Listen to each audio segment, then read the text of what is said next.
எல்லாரும் அங்க இன்னைக்கு ஒரு டப்பிங் படம் பார்த்துடலாம். அதுக்கு முன்னாடி நம்ம சேனலை சப்ஸ்கிரைப் பண்ணிக்கோங்க, பக்கத்துல இருக்கிற மணி பட்டனை தட்டி விட்டுக்கோங்க. ஏன்னா நம்ம போன வீடியோல த மேன் ஃப்ரம் எர்த்னு ஒரு படம் பார்த்திருந்தோம்ல, அதோட செகண்ட் பார்ட் தான் இது. ஃபர்ஸ்ட் பார்ட்ல ஜானுங்கிற ஹீரோ தான் 14,000 வருஷம் வாழ்ந்துட்டு இருக்கிறதா சொல்லிட்டு இருந்திருப்பான். அது மட்டும் இல்ல, எனக்கு வயசே ஆக மாட்டுக்கு, சாவும் வர மாட்டுக்கு. அது போக இந்தியாவுக்கு போனப்ப நான் புத்தரெல்லாம் பார்த்திருக்கேன், அவர் இறக்குற வரைக்கும் அவரு கூட தான் வாழ்ந்தேன். இதுக்கெல்லாம் மேல ஜீசஸே நான் தான் சொல்லியிருப்பான். எனக்கு இந்த மாதிரி வயசே ஆக மாட்டுக்குங்கிறதுனால ஒரு இடத்துல நான் 10 வருஷம் தான் இருப்பேன், அதுக்கப்புறம் என் பேரை மாத்திட்டு வேற ஊருக்கு போய் புது வாழ்க்கையை வாழ்வேன்னு சொல்லியிருந்தான். அதனால போன பார்ட்ல கடைசியா ஒரு லேடி ப்ரொஃபசர் ஜான பத்தின விஷயங்கள்லாம் தெரிஞ்சுக்கிட்டு அவங்க கூட வாழ்றேன்னு சொல்லி வந்திருப்பா. ஆனா வர்ற வழியிலேயே இது அவளுக்கு ஆபத்துங்கிறத புரிய வச்சு ஜான் அவளை இறக்கி விட்டுட்டு யாருக்குமே தெரியாம இப்ப ரொம்ப தூரத்துல இருக்கிற வேற ஊருக்கு வந்துட்டான். ஏற்கனவே ஜான் ஓல்டுமேன் இருக்கிற அவனோட பேரை ஜான் யங்னு இப்ப மாத்திட்டு இன்னொரு காலேஜ்ல ஹிஸ்டரி ப்ரொஃபஸரா ஒர்க் பண்ணிட்டு இருக்கான். அவன் பாடம் எடுக்கிறப்ப காலேஜ் பிள்ளைகளுக்கு ரொம்ப பிடிக்கும். ஏன்னா புக்கையே பார்க்காம திறப்பா பாடம் நடத்துவான். ஏன்னா இந்த பையன்தான் மொத்த ஹிஸ்டரியிலையும் வாழ்ந்துகிட்டே தானே வந்திருக்கான். புத்தர் இயேசுவெல்லாம் பத்தி பேசுறப்ப நிறைய கேள்விப்படாத டீடைல் எல்லாம் பேசுவான். ஏன் அந்த காலேஜ்ல ஒரு 4 ஃப்ரெண்ட்ஸ் இருக்காங்க. அதுல இசபெல்ங்கிறவ நல்லா படிப்பா. அவளுக்கு தன்னோட வீட்டுல இருக்கிற எந்த புக்கை வேணாலும் எப்ப வேணாலும் எடுத்து படிக்கலாங்கிற ஃப்ரீடம் இந்த ஜான் கொடுத்து வச்சிருக்கான். அந்த அளவுக்கு அவ படிப்புல நல்லா கெட்டிக்கார பிள்ளை. டேரான்னு இன்னொருத்தி இருக்கா, அவ சரியான ஓட்டவாய், ஏதாவது ரகசியம் சொன்னா உளறி தள்ளிடுவா. லைகோன்னு ஒருத்தன் இருக்கான், அவன் சரியான காமெடி பீஸ்.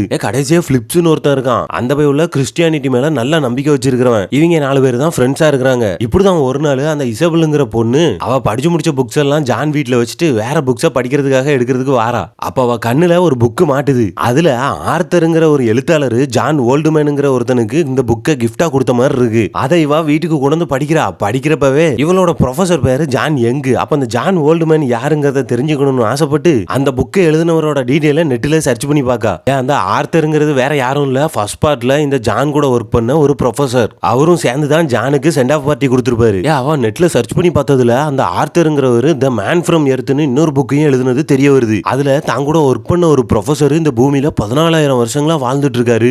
அவரு தான் ஜீசஸ், புத்தர் கூட எல்லாம் அவருக்கு நல்ல பழக்கம் இருக்கு, அப்படி இப்படின்னு பயங்கரமா டீடைல் இருக்கு. இவ இதெல்லாம் படிச்சு பார்த்துட்டு இருக்கும் போது நம்ம ப்ரொஃபசர் பேரு ஜான் யங், இந்த 14,000 வருஷம் வாழ்ந்துட்டு இருக்கிறவன் பேரு ஜான் ஓல்டுமேன். நம்ம ப்ரொஃபசரும் ஜீசஸ் புத்தரை பத்தி எல்லாம் பாடம் எடுக்கிறப்ப நிறைய கேள்விப்படாத விஷயத்தெல்லாம் பத்தி பேசுறாரு. ஒருவேளை இவரு தான் அவரும் இவளுக்கு டவுட் வந்துருது. அத அவளோட ஃப்ரெண்டு டேரா கிட்டையும் சொல்லுதா. 2 பேருமே சேர்ந்து அவர் யாருங்கிறத கண்டுபிடிக்கலாம்னு முடிவுக்கு வராங்க. இந்த நேரத்துல ப்ரொஃபசர் ஜானை காட்டுறாங்க. அவர் ஒரு காட்டுக்குள்ள உட்கார்ந்துருக்காரு. அவர் எப்பவுமே கிளாஸ் முடிஞ்சிட்டுன்னா பழைய ஆதிவாசி மாதிரி காட்டுக்குள்ள தான் போய் உட்கார்ந்து டைமை ஸ்பெண்ட் பண்ணுவாரு. ஆனா இன்னைக்கு அவரோட முகத்துல ஒரு மாற்றம். பார்த்தா அவரோட மூஞ்சில சுருக்கம்லாம் உள்ள ஆரம்பிச்சுட்டு முடியெல்லாம் வெள்ளையாக ஆரம்பிக்கி. தெரியாம அவர் கையில ஒரு அடிபட்டுறது மத்த சாதாரண மனுஷங்களுக்கு எல்லாம் வர்ற மாதிரி பொல பொலன்னு பொத்துக்கிட்டு ரத்தம் வர ஆரம்பிக்கி. ஜானுக்கு ஒண்ணுமே புரியல. என்னது இவ்வளவு நாளா இப்படி இருக்காத, ஒருவேளை நமக்கும் நம்ம கிட்ட இருக்கிற பவர் எல்லாம் போய் சாதாரண மனுஷனா நம்ம மாறிட்டு இருக்கோமோன்னு அவனுக்கு ஒரு சந்தேகம். அதாவது கிட்டத்தட்ட 14,000 வருஷங்கள் வாழ்ந்துட்டு இருக்கிற ஒரு ஆளுக்கு அவன் இளமையாவே இருக்கக்கூடிய பவர் போய் இப்போ வயசாக ஆரம்பிச்சுட்டு சாதாரண மனுஷங்க மாதிரி அவன் உடலும் மாற ஆரம்பிச்சுட்டு. கட் பண்ணா இசபெல் அந்த ஆர்த்தருங்கிற எழுத்தாளருக்கு ஜான பத்தின விஷயங்கள் எங்களுக்கு தெரியுங்கிற மாதிரி வாய்ஸ் மெசேஜ் அவனுக்கு போட்டு விடுறா. ஆர்த்தரும் அதை கேட்டுட்டு உடனே இசபெலுக்கு கால் பண்றாரு. அப்ப இசபெல் த மேன் ஃப்ரம் எர்த்ங்கிற உங்களோட புக்கு நான் படிச்சேன், ரொம்பவே நல்லா இருந்துச்சு. அதுல அந்த ஜான் ஓல்டுமேன் ஒருத்தர் சொல்லியிருக்கீங்கல்ல, அத மாதிரியே எங்க காலேஜ்ல ஜான் யங்னு ஒரு ப்ரொஃபசர் இருக்காரு. அவருக்கும் ஜீசஸ் புத்தரை பத்தி எல்லாம் நிறைய விஷயங்கள் தெரிஞ்சிருக்கு. நாங்களும் ரொம்ப வருஷமா பார்த்துட்டு இருக்கோம். அவரு ஆள் அடையாளமே மாறல. ஒருவேளை நீங்க எழுதியிருக்கிற ஆள் தான் இவரோன்னு எங்களுக்கு ஒரு டவுட் வந்துச்சு, அதனாலதான் உங்களுக்கு கால் பண்ணோன்னு இவ சொல்ல. இப்போ அந்த ஆர்த்தர் ஜானோட பிரசன்ட் போட்டோ ஏதாவது இருந்தா எனக்கு அனுப்பி விடுங்கன்னு கேட்க இந்த பையலும் அவனும் போட்டோ எடுத்து அனுப்பி விடுறாங்க. அதை பாக்குற ஆர்த்தருக்கு ஜான் இன்னும் இந்த உலகத்துல வேற ஒரு இடத்துல வாழ்ந்துட்டு தான் இருக்காங்கிறது தெரிய வந்துருது. உடனே ஆர்த்தர் அந்த பயலுவ கிட்ட அவனை அங்கேயே பிடிச்சு வைங்க, ஒரு 10-11 மணி நேரத்துக்குள்ள நான் அங்க வந்துடுறேன் அப்படின்னு சொல்லிட்டு வேகமா கிளம்பி வர ஆரம்பிக்கான். இன்னும் இந்த பயலுவ என்ன பண்றாங்கன்னா அந்த புக்ல இருக்கிற ஜானோட போட்டோவை வேற வேற காலேஜுக்கு அனுப்பி வைக்காங்க. இவர மாதிரியே யாராவது அங்க ஒர்க் பண்ணாங்களாங்கிறத தேட ஆரம்பிக்காங்க. அப்ப 30 வருஷத்துக்கு முன்னாடி இன்னொரு காலேஜ்ல வேலை பார்த்த ஒரு ப்ரொஃபசர் இவங்க கிட்ட பேசுறாங்க. நீங்க அனுப்பிச்சிருந்த போட்டோவை நான் பார்த்தேன், அவரோட பேரு ஜான் கெனடி. நாங்க 2 பேரும் 30 வருஷத்துக்கு முன்னாடி இப்படி ஒரு காலேஜ்ல சேர்ந்து வேலை பார்த்தோம்னு சொல்றாங்க.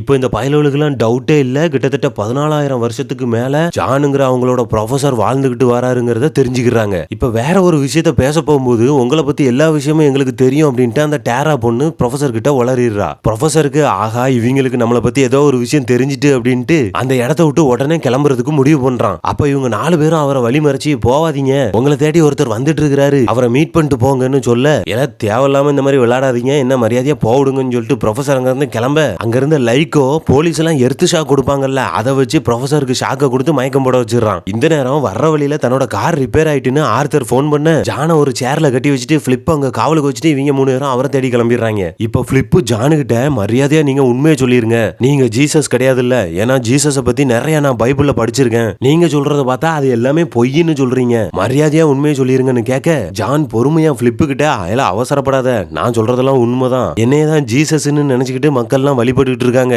இது என்னோட தப்பு கிடையாதுன்னு சொல்ல கோவப்பட்ட பிலிப்ஸ், நீ ஒரு ஆன்டி கிரைஸ்ட், ஜீசஸோட பேரை கெடுக்கிறதுக்காக தான் இந்த மாதிரிலாம் பண்றேன்னு அங்க இருந்த ஒரு கத்தி எடுத்து அவன் வயித்துல குத்திட்டு அங்க இருந்து தப்பிச்சு ஓடிடுறான். கொஞ்ச நேரம் கழிச்சு இந்த 3 பையலும் ஆர்த்தரை கூட்டிட்டு இங்க வராங்க. எல்லாம் வந்து பார்த்தா அந்த இடத்துல பிலிப்ஸையும் காணும், ஜானையும் காணும். கிட்டத்தட்ட 4-5 மாசம் கடந்துருது. 2 பேருமே எங்க போனாங்கன்னு யாருக்குமே தெரியல. இப்ப போன பார்ட்ல வந்த ஹாரிங்கிற ஒரு ப்ரொஃபசருக்கு ஒரு லெட்டர் வருது. அந்த லெட்டர் அவர் படிச்சு பார்த்துட்டு நிறைய திங்ஸ் எல்லாம் வாங்கிட்டு ஆள் நடமாட்டமே இல்லாத ஒரு மலை பகுதிக்கு வராரு. அங்க வந்து பார்த்தா ஜானு ஒரு ஆதிவாசி மாதிரி மலையில இருக்கிற ஒரு குகையில தான் வாழ்ந்துட்டு இருக்கான். முடியெல்லாம் நிறைச்சு போச்சு, தோல்லாம் சுருங்கி போச்சு, வயசாக ஆரம்பிச்சுட்டு அவனுக்கு. ஜான் இப்போ ப்ரொஃபசர் ஹாரியை தான் நம்புறாங்கிறதுனால அவர் மூலயமா ஹெல்ப் கேட்டிருக்கான். அங்க வந்த ஹாரி, எல ஜானு 10 வருஷம் கழிச்சு பார்த்தா வயசே ஆகாம வேற ஊர்ல வாழ்ந்துட்டு இருப்பேன்னு சொன்னேன், இப்ப என்னடானா இப்படி இருக்குன்னு கேட்க, எல என்னால இன்னைக்கு இருக்கிற டெக்னாலஜி கூட டிராவல் பண்ண முடியல, பழைய மாதிரி என்னோட ஐடென்டிட்டி எல்லாம் மாத்தினாலும் கம்ப்யூட்டர் அது இதுன்னு நிறைய டெவலப் ஆயிட்டு பத்தியா, அதனால ஈஸியா கண்டுபிடிச்சிடுறாங்க. அது மட்டும் இல்லாம இன்னைக்கு இருக்கிற உலகத்துல காத்துல இருந்து சோத்து வரைக்கும் பொல்யூஷன் ஆக்கி வச்சுட்டாங்க, அதனால என்னோட ஆரோக்கியம் எல்லாம் கெட்டு எனக்கும் வயசாக ஆரம்பிச்சுட்டு நினைக்கேன்னு சொல்றான். சோ இப்போ ஜானுக்கு வயசானதுனால அவனுக்கு வெளியே போனா பிரச்சனை கிடையாது, அதனால ஹாரி கூட சேர்ந்து கார்ல கிளம்பி எங்கேயோ வெளியே போறான். இங்க கட் பண்ணா இன்னொரு இடத்துல ஆர்த்தருங்கிற அந்த ரைட்டரு இவ்வளவு கஷ்டப்பட்டு வந்தும் ஜானை பார்க்க முடியலங்கிற கடுப்புல இருக்காரு. அவரோட வீட்டு காலிங் பெல் அடிக்குது. திறந்து பார்த்தா FBI ஏஜென்ட் ஒருத்தர் நிக்கான். ஜான் யங்மேனுங்கிறவரை பத்தி தெரியுமான்னு அந்த FBI ஏஜென்ட் கேட்க,